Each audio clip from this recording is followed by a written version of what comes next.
Philip Ray Workman was an ex-con and drug addict who held up a Wendy's restaurant at gunpoint. Police officers arrived quickly, responding to the silent alarm. As Mr. Workman fled, he allegedly shot and killed one of the officers. He would sit on death row for 25 years. During his last days before his execution, Workman asked for vegetarian pizzas to be delivered to the homeless. Prison officials denied this request, and as a result, Workman went on a 3-day hunger strike. During that time, people all around the country sent veggie pizzas to homeless shelters in Tennessee to show their support for his seemingly selfless cause.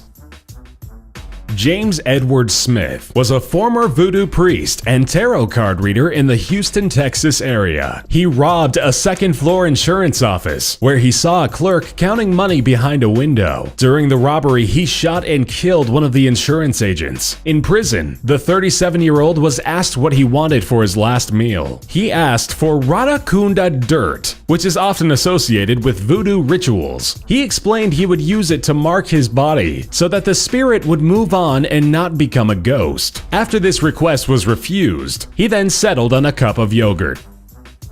32-year-old Thomas Grasso was responsible for a string of home invasions that resulted in the strangulation deaths of 2 elderly people, one in Oklahoma and another in New York. Once investigators caught up to him, he confessed to both murders and was sentenced to death. His extravagant last meal consisted of 24 mussels and clams, a Burger King double cheeseburger, 6 barbecue spare ribs, 2 strawberry milkshakes, a pumpkin pie with whipped cream, and a can of room temperature SpaghettiOs. His very last words were, "I did not get my SpaghettiOs. I got spaghetti. I want the press to know this."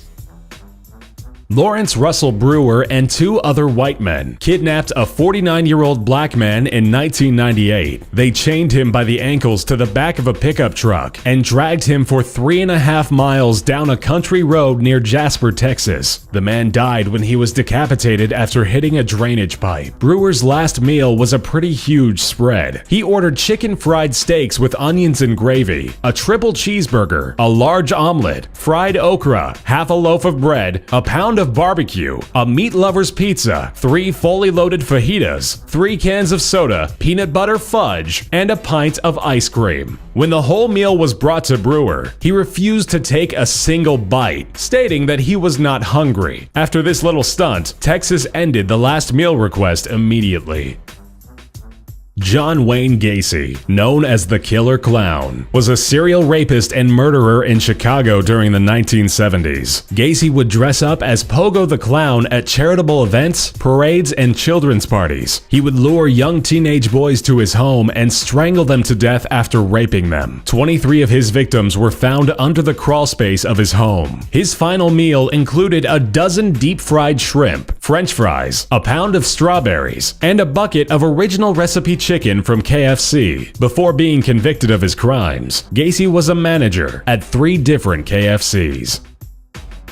Robert Buell was convicted of the kidnapping, raping, and killing of an 11-year-old girl in 1982. Although he admits to abducting the girl from the park, he denies his involvement in the murder. Her body was found a week after her disappearance, strangled, sexually attacked, burned by candles, and scrubbed clean. Buell's last meal was a single black olive, with the pit still inside. He did this in homage to Robert Figuer, who in 1963 chose one unpitted olive as his last meal as well. The hope here is that once in the ground, the seed from the olive will sprout and grow from the grave.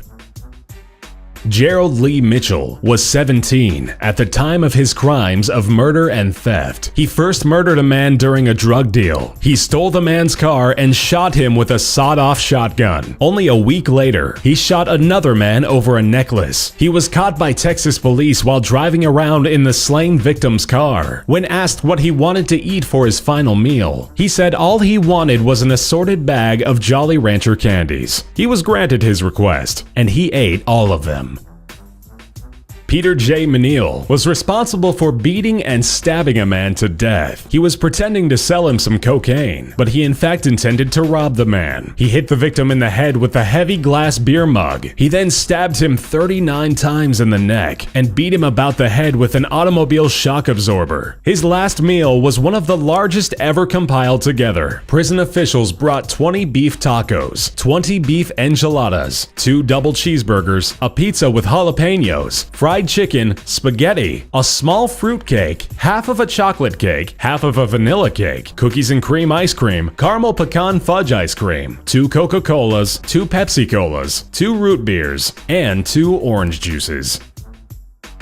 Ronnie Lee Gardner was sentenced to life in prison for the death of Melvin John Otterstrom during a robbery. He was then sentenced to death for the 1985 killing of attorney Michael Burdell during an unsuccessful escape from a Salt Lake City courthouse. Gardner ate a last meal of steak, lobster tail, apple pie, vanilla ice cream, and 7-Up. But the crazy part about his request is that he wanted to watch the entire Lord of the Rings trilogy while eating his meal. 3 days later, he was executed by a firing squad at his own request. He requested this because he knew there would be no mistakes.